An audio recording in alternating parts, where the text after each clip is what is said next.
Right, good afternoon, everybody. My name is Guilherme De Sousa, and I am Head of Infrastructure and Service Experience at Heriot-Watt University. And I'll be talking a little bit today about our cybersecurity journey over the last few years. That's just a picture of our Edinburgh campus, where I'm based. So, these are the topics I'm going to just run through today.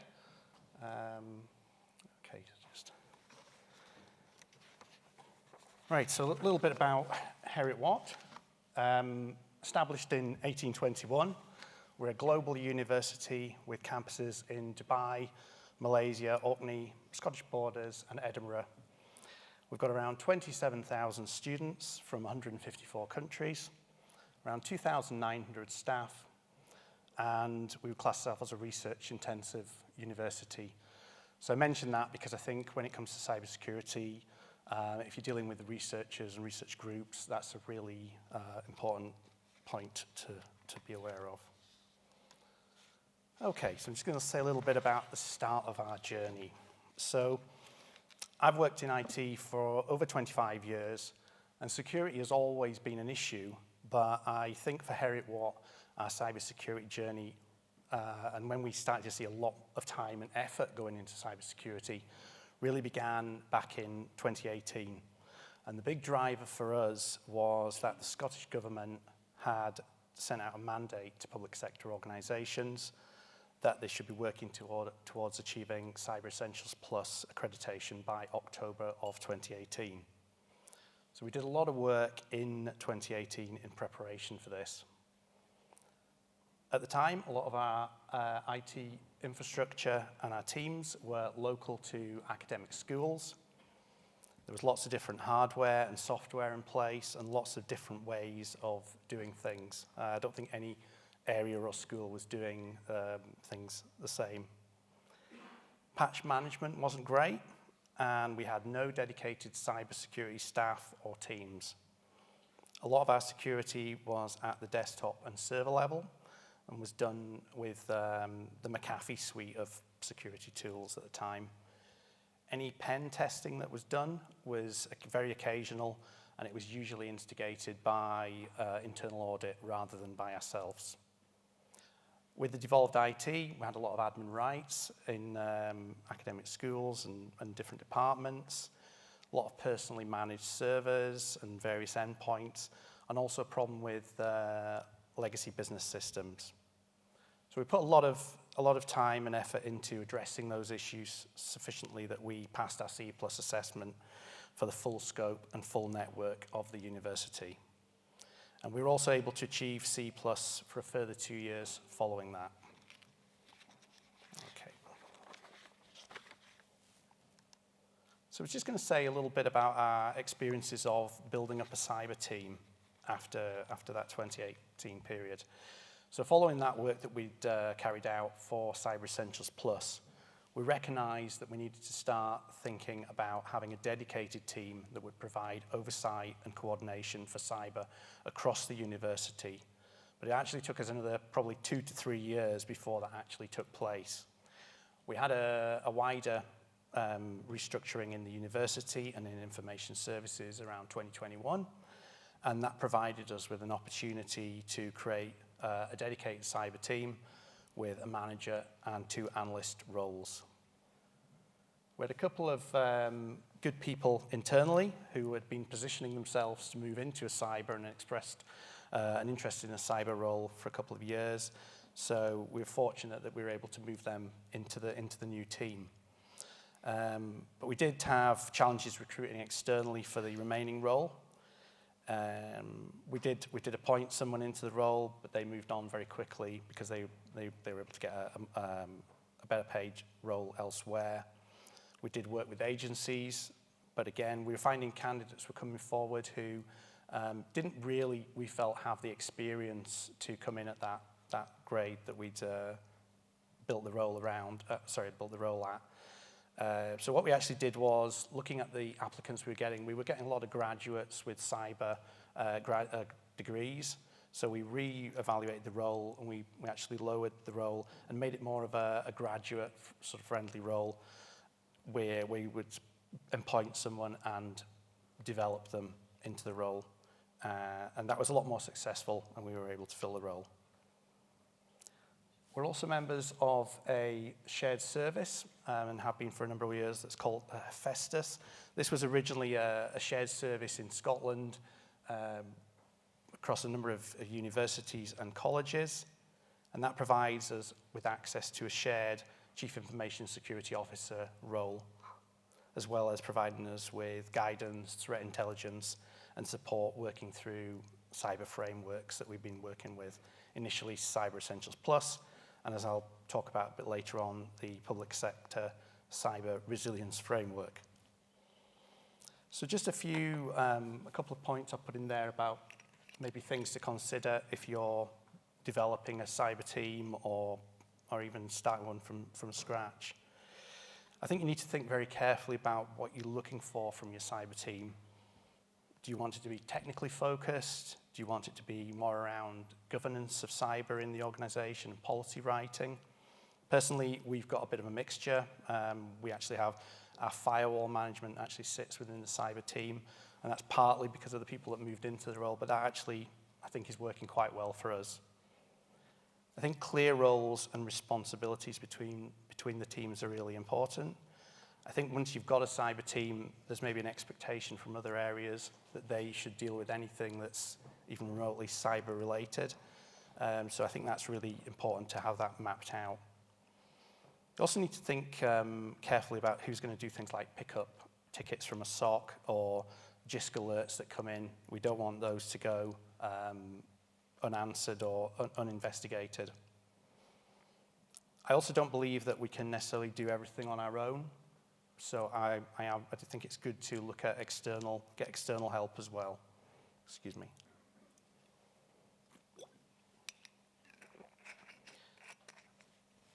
Okay. So I appreciate everybody is probably under financial pressure at the moment and a lot of financial challenges to deal with. But it may be that without actually having to invest any additional funds, there may be services that we could be using or facilities or information we could be getting from other suppliers or agencies such as Microsoft, DCISA, NCSC or JISC that we're already getting as part of our existing memberships and existing investments. And finally, I think it's really important to invest in the skills and the training for your cyber team.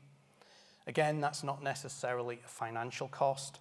There's a lot of good free resources out there, good events, but we need to make sure that we allow sufficient time for those members of the cyber team to study, attend events, and so on. So I'm just going to say a little bit about the Public Sector Cyber Resilience Framework version 2. Not the catchiest title. C+ was what we'd done previously. So we had Cyber Essentials Plus at Heriot-Watt for 3 years, effectively. We successfully achieved it 3 years. But like many other universities and colleges, it got to the point where we felt it was no longer a good fit for the university. It felt like it was too inflexible and lacking the pragmatic approach that we thought was required for an organization like a university. So we started looking at some alternatives. And after discussion with our security partner, we decided to move to adopting version 2 of the Scottish Government's PSCRF cyber framework instead. And we've been working on that probably the last 18 months or so now, probably a bit longer actually. So the PSCRF effectively builds on established standards such as NIST, ISO 27001 and the NCSC's 10 steps. It's very comprehensive, covers areas well beyond IT and digital, including HR, finance, and estates, amongst others. It's a 2-tier assessment scored across 17 different assessment areas that you can see, hopefully on the right there. Apologies if that's a bit small text-wise. That's just taken from the scorecard that's part of the assessment. And effectively, the 2 tiers are around, the first tier is effectively what would be considered essential for a public sector organization, and the second tier is more advanced controls and facilities. And we've gone through our first assessment now, just recently, after a lot of work, a lot of questionnaire filling in, a lot of evidence gathering, a lot of conversations. And it feels like it's a very thorough framework for us, and it's got a continuous improvement ethos. So we've got a lot of work to do following that, and it's helped us develop what our roadmap will look like for cybersecurity for the next 12 months or so. I've provided a link at the bottom. Unfortunately, it's for the previous version. The V2 documentation still hasn't been published, but hopefully that will be available for people to see more widely shortly. Okay, so I was just going to say a little bit about where I feel we are today in 2024. So we're now using the PSCRF. We've moved away from C++. Our IT infrastructure and teams are now unified into a central information services directorate. So we no longer have devolved IT, certainly not to the extent we used to anyway. Our patch management is much improved, and we now monitor that using Nessus Professional. We used to have Nessus back in 2018 as well, but it was used in an ad hoc manner, whereas now we have it set up to automatically generate reports that are sent out to the various different teams within information services on a regular basis. We have a security operations center in place, which I'm going to say a bit more about on a separate slide. We've had multi-factor authentication and conditional access in place since the end of 2021. We have regular pen tests carried out at least once a year, but certainly last year we did at least a couple. And for us, that's been providing really good value for money, highlighting obscure things that I just don't think we would have found ourselves, frankly. We have beyond trust privilege management for elevated rights for Windows users, primarily for our academic and research staff, so they can get temporary elevated rights rather than having full admin rights. And it's all audited, and we can see what people have been doing. We have something similar on the Mac Jamf side as well. A lot of time at the moment is going into us moving away from McAfee Trellix, which we've been using for a very long time, to Microsoft Defender. And we've still got some legacy systems in place, but not to the extent we had in 2018. And we have more risk mitigation around them. We also had a cyber attack in 2022. So we've got practical experience of dealing with a real incident. So I'm happy to chat about that later if anybody wants to know a bit more about that. So just going to say a little bit about cyber awareness. We started doing, I think this is our biggest challenge, we started doing regular phishing simulations about 18 months ago, initially using Metafish, but we've now moved on to using Microsoft simulations and responsive training as part of our A5 license investment. We didn't have to spend any more money for that. It was already part of the package, and we've had a really good experience with that. And it's allowed us to open up to not only staff, but to include students as well. Doing the simulations, though, has highlighted to us that there's a lot more we need to do, I think, in educating our community, putting more work into our policies and information, and bringing the information into one place so it's easy to find and easy to access. We still have some challenges around supporting research and balancing that with our cybersecurity plans.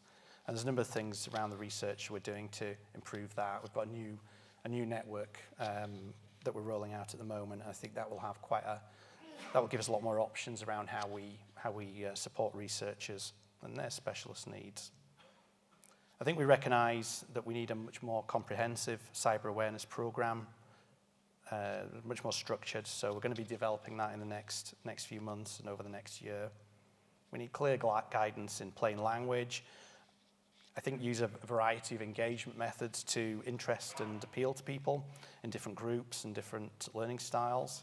Provide regular training, targeted workshops and briefings, and really try to emphasize the benefits, not only for the university's perspective, but to the individual, so that they understand how it's going to benefit them, what the benefits to them. So for example, with researchers, if we have a solid cyber accreditation, I think that can be helpful in supporting conversations that they're having with research funders, many of which we found are looking for evidence of cyber compliance now. So just going to say a little bit about the Cybersecurity Operations Center that we're using as well. So this is providing us with third-party 24/7 monitoring and remediation on a part of our infrastructure, which I'll explain. So following our cyber attack of 2022, during the cyber attack, we were onboarded onto a SOC-like service using something called Carbon Black. And after that, we started having some conversations with the partner that carried that out and carried out forensics during the incident about migrating that over to a SOC that was based around the Microsoft security suite, including Sentinel, and moving us away from the McAfee. So we're using Microsoft Sentinel and Defender. We're still going through that migration away from McAfee. So it's EDR rather than XDR currently. We're not trying to do any firewall ingests or anything like that, or take any information from our network. It's purely around the identities and endpoints in Azure and our ADs and things. So we went live in December 2023. One mistake in hindsight we made with this, I think, when we approached this conversation and started looking at going to a SOC, is we were focused in our minds around how many endpoints the SOC was going to be looking at. So we didn't do the entire estate, and I think that was probably a mistake. And what we found when we've been working with the SOC in the last, it's not quite 12 months yet, we found that trying to look at part of it, the company wasn't geared up for it, the SOC wasn't geared up for it, for doing that kind of partial subset of endpoints and devices. So that's been a real learning curve for us. So we're now reviewing what the current SOC we've got and looking at the market to see whether, so we're planning to go out to market shortly to see if we can find something that's a better fit, or whether we just remain with our incumbent supplier. So just a few things that I've covered there. I would think very carefully about the scope if you're looking at taking out, getting a SOC service.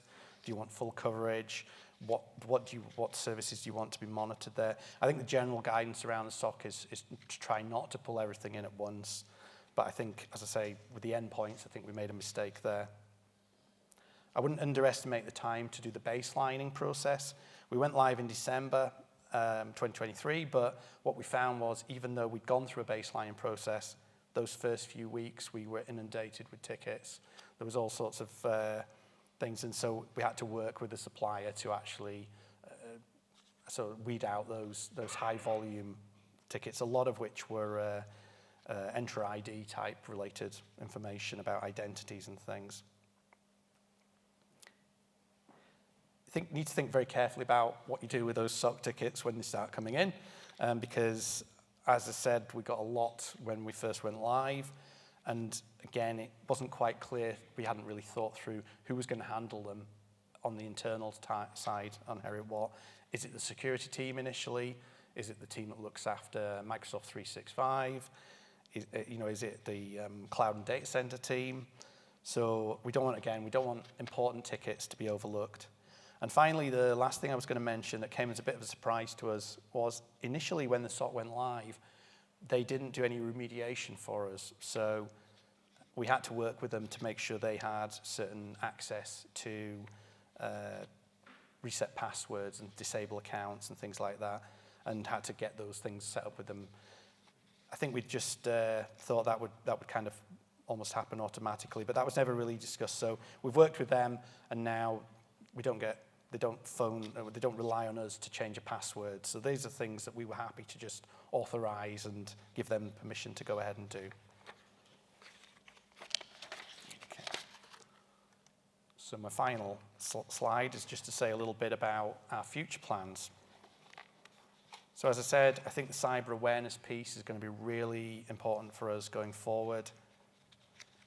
After a long delay, we've finally got an updated identity management system, but we know we've got a lot of work to do in looking at the identities we have within the university, both on the staff, student, and affiliate side. So we're going to really need to get on top of that. It's really important as a lot of the threats we see now are very much around identity, and as some of the speakers said earlier, and phishing and things. I think we need to have clearer policies and standards that are much more easy to understand and easy to access, all in one place, so we can point people to them without any confusion. And that saves us, I think, some of the conversations as well. You know, there's misunderstandings. People coming new to the university don't necessarily know what they can and can't do, so we need to really make sure they've got that clarity. As I mentioned, we're going to be doing some work around the SOC to try and get more value out of that and expand the scope of it so that we're at least getting all our endpoints covered. We're moving to a new HP Aruba network, which will have a lot more security focus than our traditional network did. It'll have trusted and untrusted devices and users. There'll be lots of profiles, and again, I think that will be really helpful for us supporting researchers. We're hoping to expand on some collaboration work we've been doing with some other universities, hopefully saving us collectively from reinventing the wheel when one of us has already done the work. So we're currently working on doing some joint work on policies and sharing policies to see if we can benefit from each other's work on that. Speaking to a few people at other universities, there seems to be a bit of a renewed interest in Cyber Essentials Plus at the moment. So we'll keep our eye on that and see how that develops. Although I've personally not got any plan to move anytime soon. I don't personally think it matters what framework you're working to, as long as you're going through that thoroughly and using that to inform your plans going forward. We have a personal password manager, which we've just purchased a number of seats for, which we're going to be rolling out to targeted areas of staff, because we saw a lot of cases where people were saving passwords in browsers, things like that. So that's something we'll be rolling out next year.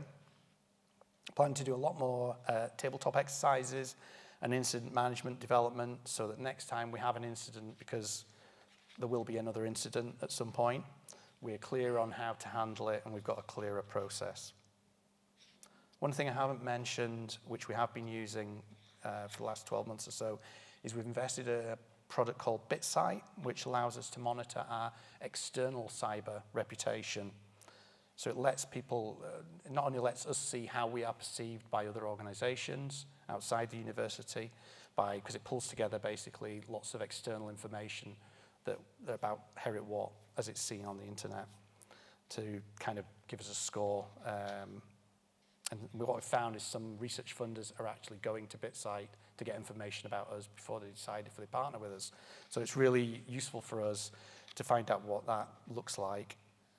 And it's given us access to a whole lot of information we've never seen previously that we don't have access to in reporting. It also lets us benchmark ourselves against other universities and colleges. And a really important thing that I think some of the speakers mentioned this morning is about third parties. It allows us to look at our suppliers and suppliers in our supply chain to see how they are perceived in terms of things like patching and the way their websites are presented and various other things, and it gives us a feel for their cyber security posture as well. And my final thing I was just going to say is, with us being a global university, we are planning to, and we're working across 3 time zones, we're planning to make use of that to try and build a larger, more multi-skilled cyber team. Okay. Thank you very much. Thank you for listening. If after the conference there's anything you'd like to ask me about that I mentioned, please just drop me an email or catch me at dinner or anywhere else. I hope you enjoy the rest of the conference. Thank you very much.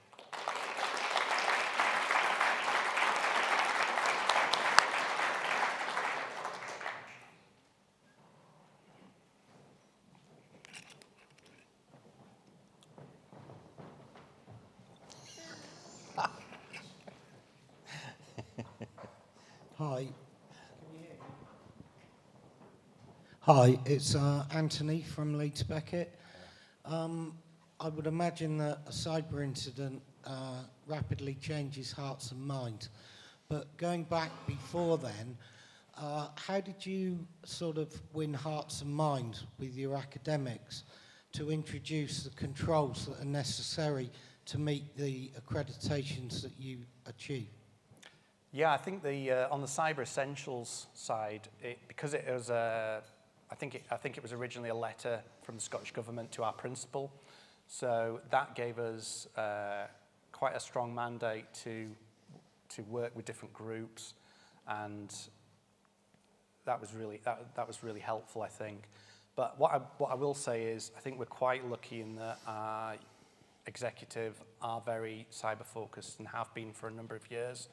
So they've been very supportive, I think, of the changes we've wanted to make.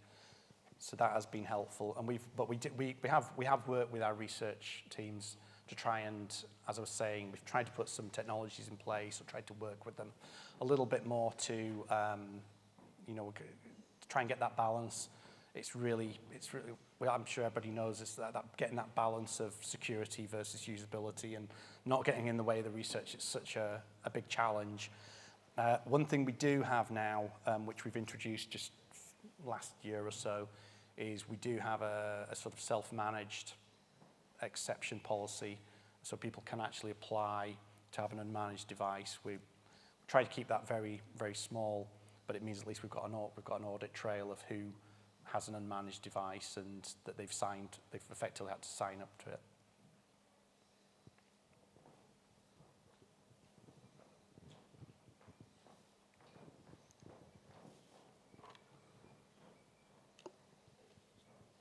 Thanks, that was really interesting.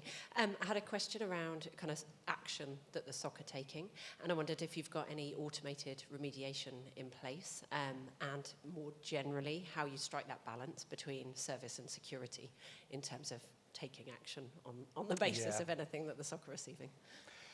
Yes, I mean, that was, as I was saying, that was one of the things that kind of surprised us a bit, because I think we thought that would just be part of the package. But I have spoken to at least one other university who also had a SOC service, and it was the same sort of thing. They didn't have the facility to just disable an account. So from my perspective, I was very happy to say, if you see some suspicious behaviour, I would much rather that was closed down rather than that escalates and then becomes a bigger incident. So I think it's mainly been around passwords, and I can't from the top of my head, I don't deal with the low-level detail of it, but I don't think we've quarantined any devices or anything at this stage, but I know we've done they've now done a number of accounts for us, because we've got that in place now. And it did take a bit of time to get the permissions working correctly, and a few attempts before we had that in place, but that is working a lot better now.